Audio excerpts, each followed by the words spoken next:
महाराज कृष्ण को अर्जुन कहते हैं ना, कहे कि भगवान आप मन को संयम में करने के लिए बात करते हैं, लेकिन मन को संयमित करना तो बड़ा कठिन है। चंचलम ही कृष्ण प्रमाति बलवत दृढ़म तस्याम निग्रहम मन्ये वायुर सुदुष्करम। इस मन को वश करने की बात करते हैं भगवान, लेकिन इस मन को वश में करना तो बहुत कठिन है। कैसे? जैसे चंचल वायु को कोई मुट्ठी में पकड़ कर रखना चाहे, कैसे रख सकता है? फिर महाराज कृष्ण वहां बहुत सुंदर उपाय बताते हैं। अभ्यासेन तु क्रमते वैराग्यं च क्रियते। अभ्यास और वैराग्य से यह मन को वश में किया जा सकता है। इसी प्रकार से यहाँ सज्जन पूछ रहे हैं कि भगवान गुरुदेव आप कहते हैं कि हमारे जीवन से विकार दूर हो जाए, तो ये कैसे होगा? ये तो बड़ा कठिन है, क्योंकि हम बहुत कोशिश करते हैं फिर भी विकार आ जाते हैं। हम सोचते हैं कि गलत ना करें, लेकिन लालच में आकर के कर जाते हैं। अब कोई बना करके रखे हैं बढ़िया चीज, अब कम बनाए हैं घर में, श्रीमती जी भंडारी रखे हैं और लालच मन में है, तो फिर वो नहीं देखे तभी निकाल के खा लेते हैं। अगर घर ही आपे का घर का है, आपे की संपत्ति है और न देखे वाली भावना है और उसने निकाल के खाया, तो वो चोरी है। तो वो सज्जन कहते हैं बहुत कोशिश करते हैं फिर भी ऐसे हो ही जाता है, तो ये दूर कैसे हो? तो साहब कहते हैं बेटा, जीवन से विकार को दूर करने के लिए भजन की आवश्यकता है। हरि भजन करने से ही ये दूर हो सकता है। हरि भजन करने से ही ये दूर हो सकता है। तो उसने कहा कि हरि भजन क्या है भाई? हरि भजन क्या है? वास्तव में हरि भजन, हरि का अर्थ होता है हरण करने वाला, जो हमारे दुर्गुण को हरण करे, जो हमारे बुराई को हरण करे, जो हमको सही मार्ग बताए। वो कोई हरण नहीं करेगा, सही मार्ग बता करके हमारे जो दोषों को, बुराई को दिखाए, समझाए, साहस दे, तो वास्तव में वो सद्गुरु ही है। तो सद्गुरु के शरण में जा करके ही तुम बुराइयों से बच सकते हो। हरि भजन, वैसे कबीर साहब ने बहुत बढ़िया कहा है, सरगुण की करी सेवा, निर्गुण का करो ज्ञान। सरगुण निर्गुण से परे कहाँ हमारा है? सगुण की सेवा करो, निर्गुण का ज्ञान प्राप्त करो। यहां हरि भजन क्या है? सद्गुरु, विवेकी संत गुरुजन है, उनकी संगति, उनकी सेवा। और दूसरी बात है हरि का मतलब आत्मा, आत्मा का भजन। निजके हरिपद गहिया, कबीर साहब है निजके अपने आप, निजके हरिपद, निजके हरिपद है, बाह्य पद नहीं। तुम्हारा हरि, तुम्हारा प्राप्तव्य, तुम्हारा परमात्मा, कोई बाहर नहीं। एक सज्जन आते हैं, कभी कभी बैठते हैं मेरे पास में, कि लंबी चर्चा भी करते हैं, तो कहे कि शायद ये तत्व ज्ञान वाली जो बात है ना, तत्व ज्ञान वाली बात है, ये सही है, लेकिन जन सामान्य इसमें बहुत कम लग पाते हैं। मैं कहा ये बात भी सही है आप कह रहे हैं। तो उसने एक बात कही, एक राम है दशरथ का बेटा, एक राम है घटघट लेटा, एक राम का जगत पसारा, एक राम है सबसे न्यारा। एक राम दशरथ का बेटा को जानते हैं, एक नाम घटघट लेटा उसको भी जानते हैं, एक राम है जगत पसारा, एक राम है सबसे न्यारा। तो जो सबसे न्यारा है तत्व ज्ञान की जो बात होती है, वो बात सही है, लेकिन सब समझ नहीं पाते हैं। इसलिए लोग, जैसे कि बच्चे को सीधा MA BA की जो क्लास की बात बताएं तो वो नहीं पढ़ सकता है, उसको अ ब स ABCD ही पढ़ाना पड़ता है। इसी प्रकार से धीरे धीरे धीरे धीरे करके कोई मूर्ति पूजा कर रहा है, कोई उपवास व्रत आदि कर रहा है, करने दीजिए, धीरे धीरे धीरे धीरे वो आगे बढ़ेगा। मैं कहा ये बात भी सही है, करना चाहिए, लेकिन धीरे धीरे कब तक जीवन बीत जाता है उसी में लगे रहते हैं, वहां से ऊपर नहीं उठ पाते। वास्तव में आपका जो सत्य है ना, वही हरि है, वही असली तत्व है।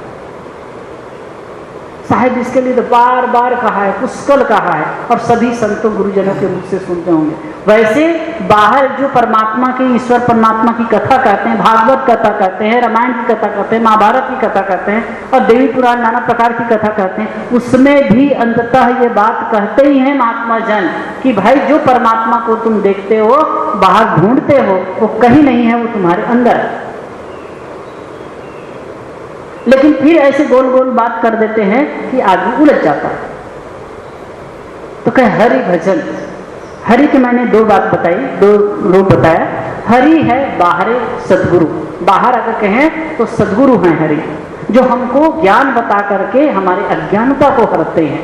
और दूसरा हरि है अपना सत्व, अपनी चेतना, उसका स्मरण करना, उसको समझना, देह भाव को छोड़ करके आत्म भाव में रहना। कभी आप ध्यान में बैठे, कभी मन चंचल ज्यादा होने लगे तो आप सोचो कि मैं कहाँ लगा हूँ, ये देह तो मेरा नहीं है ना, देह तो छूटने वाला है, मैं तो शुद्ध बुद्ध निर्मल आत्मा हूँ। इसी भाव में आप तदाकार हो जाइए, इसी भाव का स्मरण करिए। देह तो खोल है, छूटने वाला है, मिटने वाला है, लेकिन मैं तो शुद्ध बुद्ध हूँ, इससे बिल्कुल अलग हूँ।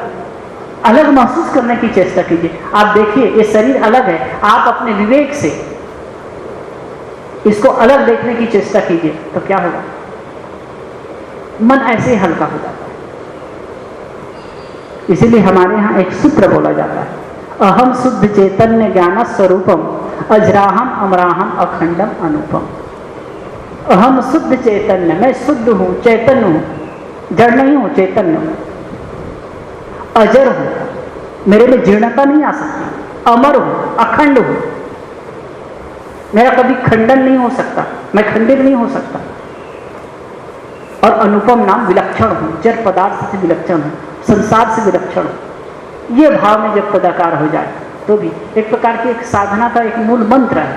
आप ये भाव को करें, किसी समय आप जब संसार के द्वंद से, झंझावात से उलझ गए हों, उस समय आप सब बैठ जाइए हाथ कर दो करके, अब यही कि अहम शुद्ध चैतन्य ज्ञान स्वरूपम अजराहम अमराहम अखंडम अनुपम, ये मंत्र का जाप करके देखिए। भाई जब मेरा कुछ भी नहीं है, यहां तक कि मेरा ये शरीर भी मेरा नहीं है, संसार के प्राणी पदार्थ मेरे नहीं है, तो किन बातों को लेकर के मैं उलझता हूं? इस जिन चीजों को लेकर के मैं उलझ रहा हूं, इसकी अंतिम परिणति क्या हो सकती है, इनका अंतिम परिणाम क्या हो सकता है? ज्यादा से ज्यादा मरेंगे, ज्यादा से ज्यादा ये सब छूट जाएंगे, और छूटना ही आजकल में छूटेगा। अभी कोरोना काल में कितने लोग मर गए, उसका क्या रहा? दोपहर में उस समय एक बहन मेरे से बात कर रही थी, करीब 40-45 मिनट बात की, बताया कि वो जो भाई हैं इतना आलीशान करोड़ों का बिल्डिंग बनाया, गजब का मकान, मुझे ले भी गए थे, सब कुछ करके तैयार रखे, और वो बता रहे थे कि हॉस्पिटल में एडमिट थे तो वो बहुत परेशान थे, कहे कि मुझे जल्दी से यहाँ से निकाल चलो, ले चलो। तो कहे कि जब उनको एडमिट किए तो उसका ऑक्सीजन लेवल 65 था, बहुत कम था, और धीरे धीरे वो रिकवर हो रहा था और 95 तक आ गया था। तो कहे कि देखो जी, आपकी इतना हो गया है, आज नहीं कल बिल्कुल निकाल लेंगे। लेकिन उनके मन में यही होता था कि मैं यहाँ हूँ और परेशान, अब आजू बाजू के मरते लोगों को देखते थे, तो कहे कि ये लोग मर रहे हैं, उसी को देख करके चिंता करके नींद नहीं आ पाती थी, उसे परेशान रहते थे, और उसी को बात को सोचते सोचते उनको हेमरेज हो गए और मर गए। तो वो बात को याद करके रो रही थी, कहे साहब वो कहते थे कि मुझे निकाल लीजिए, अगर निकाल दिए होते तो ये होता नहीं। तो मैं कहा कि भाई ऐसे मत सोचो, आपने वहां रखा भी तो ऐसा नहीं मर जाए इसके लिए नहीं रखे थे, वो बच जाए इसके लिए रखे थे। अब होना था तो हो गया, अब हो सकता है उनको लाते अब यही हेमरेज हो जाता तो फिर कहते कि देखो उनको यहाँ से निकाल के ले आए, 2 दिन भी इंतजार नहीं किए, अब यहाँ मर गए। उनका क्या रह गया? करोड़ की बिल्डिंग बनाए थे, इतना अच्छी नौकरी करते थे, 70-80 हजार पगार था, क्या रह गया? जब हम इस विचारों की सच्चाई पर जाते हैं ना, गहराई पर जाते हैं, गुरुदेव जी एक वाक्य कहा करते थे, विचारों की गहराई में जाओ तो फिर वस्तु शून्य होती जाती है, वस्तु समाप्त होती जाती है, वस्तु तिरोहित होती जाती है। तो वास्तव में हरि भजन है, अपने आप का स्मरण, अपनी आत्मा के स्मरण करना। फिर वो सज्जन कहते हैं कि गुरुदेव एक अंतिम प्रश्न, आपने अभी तक बहुत बढ़िया बात बताई, हरि भजन की बात कहें, अब ये तो बहुत ज़्यादा दार्शनिक चीज़ मैं समझ भी नहीं पाता हूँ, लेकिन आपने बड़े सरल ढंग से इस बात को कही। लेकिन गुरुदेव एक चीज़ मैं और पूछता हूँ, ये हरि भजन कैसे होगा, कब होगा? आपने कहा तो कि इस प्रकार करना चाहिए, लेकिन होगा तो होगा कैसे? तो उसने कहा, सदगुरु कबीर ने कहा कि अहंकार को छोड़ने से हरि भजन होगा। अहंकार ही दे दिया है तो जो माने हुए हो ना अपना, मैं कुछ हूं, अभी अहंकार के विषय में सुन रहे थे ना, मैं कुछ हूं, मैं और मेरा, आई और माई, आई मतलब मैं, माई मतलब मेरा, आई और माई के चक्कर में हम उलझे हुए हैं। ये दो ही अहंकार का रूप है, आई और माई, मैं और मेरा, मैं कुछ हूं और मेरा कुछ है, यही अहंकार खाता है। अहंकार सब टूटने वाला है, एक दिन तो टूट ही जाएगा। भर्तृहरि जी महाराज ने एक बहुत बढ़िया बात कही है, वो तो गंगा के बारे में जो पुराण में कथा है उसको बहुत लेकर के कहे हैं। देखो गंगा गिरी स्वर्ग से शिव मस्तक पर, देखो गंगा गिरी स्वर्ग से शिव मस्तक पर, ताहू से गिरजात हिमालय पर्वत ऊपर, पर्वत से घुमाए तहु से सिंधु समानी, पग पग अवगति होत रहत जो असज्ञानी। ताते अहम न कीजिए, अहम बड़ो दुख देत खल, अति दीनहीन निर्माण युक्त ज्ञान पंथ में रमन भल। इसमें बड़ा सुंदर चित्रण है पौराणिक कथा का। कहते हैं देखो गंगा गिरी स्वर्ग से शिव मस्तक पर। जब भागीरथ गंगा को लाने के लिए गए तो गंगा स्वर्ग से नीचे उतरी। स्वर्ग से, कहानी है, पौराणिक कहानी, गंगा स्वर्ग से शिव मस्तक पर गिरी। गंगा को बड़ा अभिमान था कि मैं ऊपर से नीचे उतरूंगी तो मुझे संभालने वाला कौन?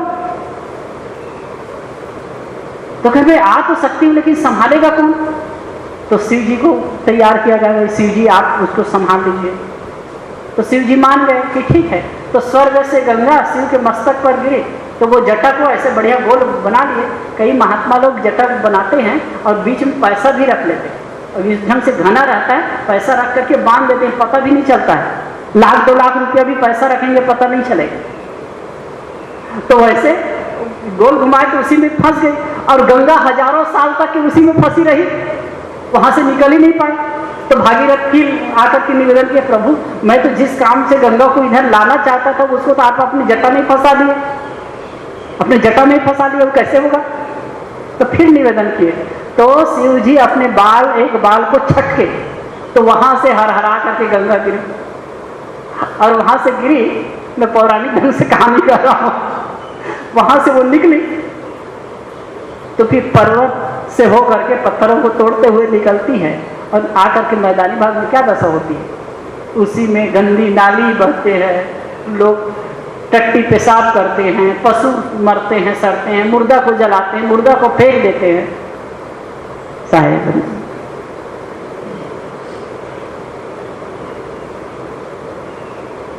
तो ये स्थिति होती है। और उसके बाद मैदानी भाग में उसकी दुर्गति है और वहां से समुद्र में जाती है और गंगा मिल जाती है तो कुछ पता चलता है? उसका अस्तित्व ही समाप्त हो जाता है, विलीन हो जाती है। वहां जाकर के देखोगे गंगा सागर में तो गंगा का कोई अस्तित्व है? समुद्र मिल गया वो सब कोई अस्तित्व नहीं। इसे कहते पग पग अवगति होत रहस्य जो असअज्ञानी। ऐसे अज्ञानियों की दशा पग पग अवगति होती है। ताते अहम न कीजिए, अहम बड़ो दुख देख कल खल। इसलिए किसी प्रकार से अहम मत करो। ये अहम बहुत, ये जो खल है बहुत दुख देता है। अति दीनहीन निर्माण युक्त, दीनहीन निर्माण होकर के ज्ञान पंथ में रमन भल, ज्ञान पथ में लगो। तो कहे अहंकार को छोड़ करके हरि भजन हो सकता है। मैं इसको अलग ढंग से कहा, ये साखी बड़ी सरल है। आपा तजे हरि भजे, नक्षिक तजे विकार, सब जीवन से निर्भय रहे, साध मता है साध।